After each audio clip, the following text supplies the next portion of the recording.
going on, everybody out there? This is Popular Stranger, and we are back at you again today with another Madden 24 Ultimate Team video. In today's video, we got predictions for Week 6 of the Team of the Week promo, which is dropping tomorrow afternoon in MUT 24. Now, if you guys enjoyed this video, if you like it, if it helps you out, make sure to go ahead and click that thumbs up button. Shows a lot of support on the channel, helps the videos get noticed. Also, if you're brand new here, you're searching on YouTube for MUT 24 content, whether it's how to make coins, how to get free players, how to build your Ultimate Team, you found the right channel for everything. Stay a while, click that subscribe button, turn that notification bell on as well so you guys are alerted when we drop additional videos. Let's get right on into it. Before we go over our predictions, let's go over the format for Team of the Week. I still expect us to be at 90 OVR cards. We saw that for the first time last week in the Team of the Week promo, and they switched up the format on us just a little bit. So normally, excluding week number 5, we would get an offensive and a defensive champion from this season. We'd also get one LTD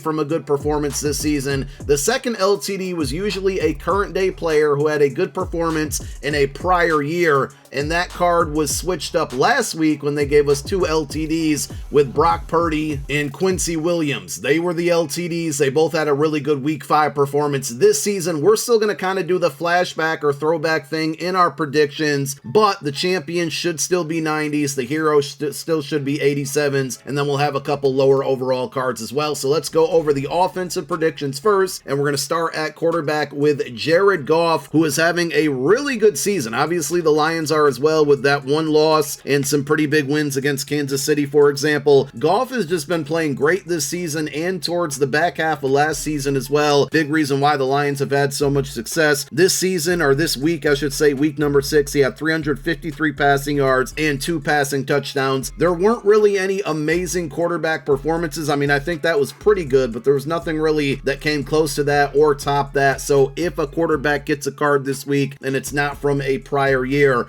this definitely has to be the pick there. At running back, we have 2 players who have already received Team of the Week cards this season. The first one is Kyron Williams for the Rams. He had 20 carries for 158 rushing yards on the ground and 1 touchdown, with the Rams getting a W. And the other one is a guy who's been dominant all season, Eagles preseason legend Raheem Mostert. So he's already got this 81 overall with 87 speed. If they give him a hero card or a champion card, it's going to be the fastest card in the game. It'd have to be like 91 speed, maybe even 92 there. So they may also skip him because he's gotten an upgrade already. I just don't know. 17 carries for Mostert, 115 yards on the ground with 2 touchdowns, and he also had 3 catches for 17 yards and 1 touchdown. So if you guys are not good at math like I am, that's 3 total touchdowns in 1 game. That's Team of the Week worthy for sure. Only 1 good wide receiver performance this week. I mean, you know, Tyreek Hill, Cooper Kupp, AJ Brown, and Adam Thielen all had really good games, but they all have fairly high overall cards right now, so I wouldn't expect any of them to get an upgrade. Amon-Ra St. Brown is the only one that needs an upgrade because he's got this 84 overall core elite that had a good week 6, 12 catches, 124 yards, and 1 touchdown. The way I see it, they're either going to give Goff or Amon-Ra St. Brown the card for the offensive player of the week, and that card, if it's Amon-Ra St. Brown, I would hope at minimum is going to be 90 speed with hopefully the potential at 91 speed with OBJ, but I don't think they're gonna top anything above that after dropping the OBJ card. On defense, again, not a ton of amazing performances. Hassan Reddick, I mean, they're not gonna not give players cards when they lose games. He could have gotten the defensive player of the week, maybe if the Eagles won and the offense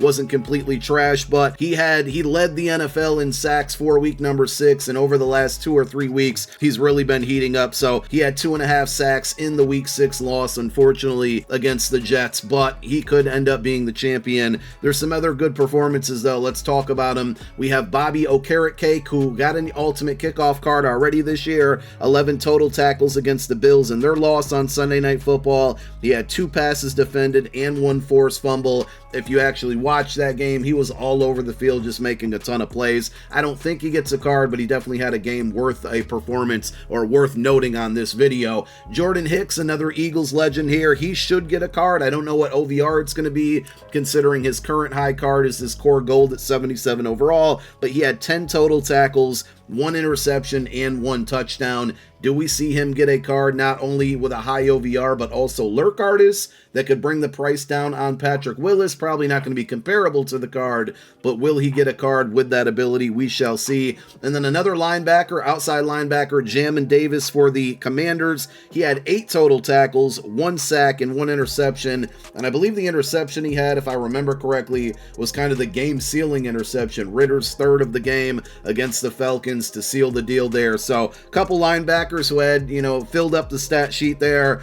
But we got to probably give it to the special teams guy this week. Justin Tucker, we're in need. I mean, there's some pretty good free kickers out there, but we're in need of that dominant kicker. And Justin Tucker had all 24 of the Ravens' points this weekend in their win across the pond there. 6 for 6 on field goals. His long was only 41, so I don't know if they're going to go crazy with the kick power. He's normally good for really long field goals, but he's actually missed a couple this year, surprisingly. Could we see the downfall of Justin Tucker soon? All I know is 6 for 6, and scoring all of your team points and getting the win is really impressive. So maybe they give him the offensive/defensive, many special teams, right? But they got to give one offensive player a card, maybe because there was no superstar performances on defense. Maybe he's considered the defensive pick of this week, even though it's really special teams. But all in all, if we could see a 90 overall kicker who gets the slow down kick meter ability and really good kick power, it's going to be an expensive card, but for a lot of people, a must-have card. Let's talk about LTDs here. So 2 players we're going to start with who kind of got snubbed last week. The first one is Jamar Chase. Remember, with the LTDs, we're still going under the assumption that these are going to be players who are currently in the NFL, who had a good week 6 performance in a prior year. And back in 2022, Jamar Chase, 7 catches,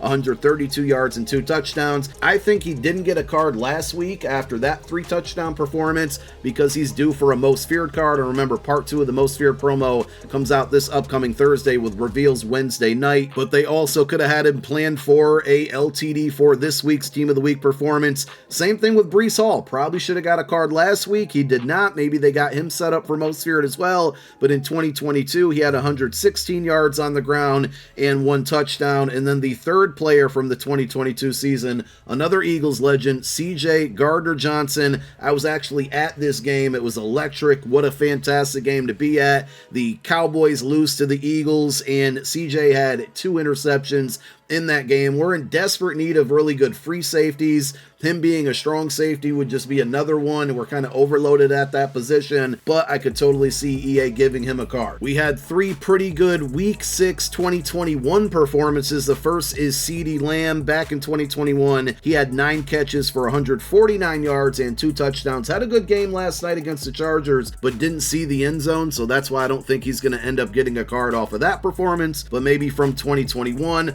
Also, Jonathan Taylor, remember that season? He was fantastic. He's coming back now. Got that new contract with the Colts here. In 2021 Week 6, Jonathan Taylor, 145 yards on the ground and 2 touchdowns. And then Max Crosby, who literally is always at the quarterback, always disrupting. What a really good defensive player here. Back in 2021, he had 3 sacks in 1 game. And our final prediction here, another Eagles legend. Back in 2019, James Bradberry, I believe he's with the Panthers at this time. He had in 1 game 2 interceptions, 4 passes defended, and 11 total tackles. And there you have it. Those are my predictions for Team of the Week in week number 6. Let me know who I snubbed. Let me know who I left off the list down below in the comment section. And thank you for watching. My name is Popular Stranger. I'm out.